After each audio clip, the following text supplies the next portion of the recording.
ఈరోజు వెల్లుల్లిపాయతోటి ఘాటుగా పచ్చడి చేస్తున్నానమ్మా.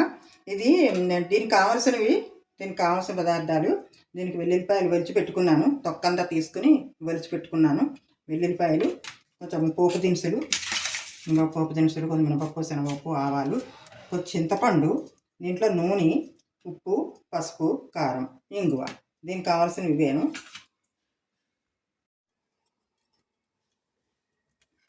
స్టవ్ వెలిగించుకున్నాను. ఇక పోపు నూనె వేసాను, కొంచెం 2 స్పూన్లు.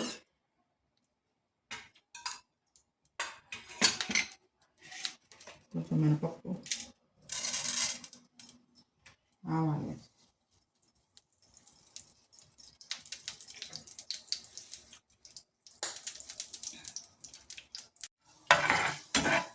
ఇంకా ఎర్రగా అవుతున్నాయి.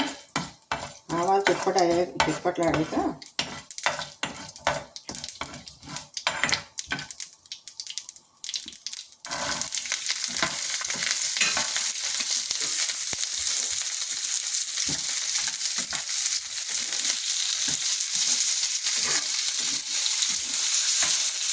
వెల్లుల్లిపాయలు ఎక్కువ మాడిపోకుండా ఉండాలి, ఎక్కువ మాడకూడదు. కొంచెం వేగాక అప్పుడు చింతపండు పులుసు ఇందాక పిలిస్తే కదా, పులుసు తీసి పెట్టుకున్నాను. చింతపండు పులుసులో ఉడకాలి. ఇది బాగా వేగకూడదు. ఇంకప్పుడు ఇంతలాగే వేగాక చింతపండు పులుసు వేసుకోవాలి. చింతపండు పులుసుతోటే ఉడకాలి. ఇది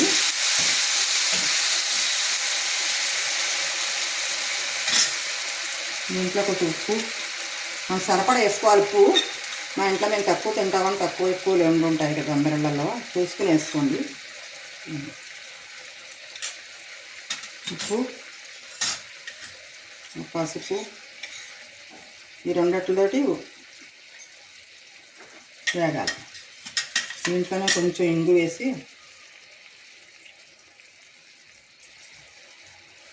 బాగా దగ్గర పడే వరకు వేయించాలి.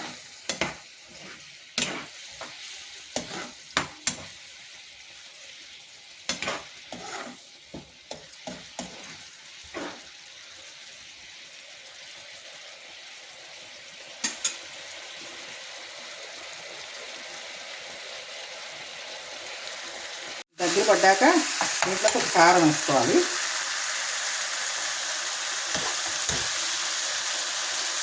మనం సరిపడ కారం వేసుకోవాలి. ఎంతని మన వాడి విధానాన్ని బట్టి ఉంటుంది.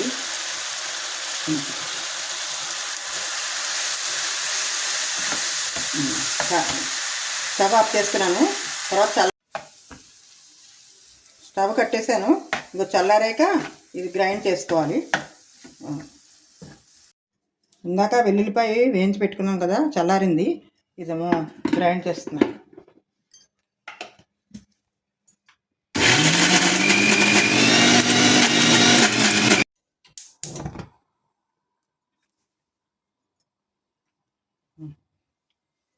ఇప్పుడు పోపు పెట్టుకుంటున్నాను వెల్లుల్లిపాయ పచ్చడికి.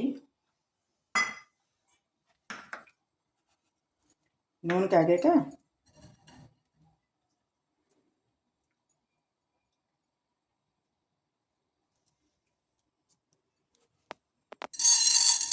కొంచెం మినపప్పు, కొంచెం ఆవాలు వేసుకుని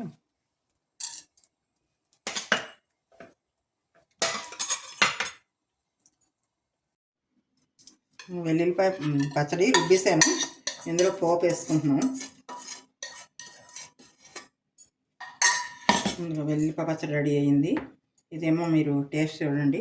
ఇది కూడా నిలవ ఉంటుంది. అంటే ఇది ఒక 4 నాళ్ళని నిలవ ఉంటుంది. ఫ్రిడ్జ్లో కూడా పెట్టుకుంటే చాలా రోజులే ఉంటుంది. ఇదేమో అంటే అన్నంలోకి వేడివేడి అన్నంలోకి తిని నెయ్యి వేసుకు తింటే చాలా బాగుంటుంది. ఇది టేస్ట్ చూడండి, మాకు సబ్స్క్రైబ్ చేయండి.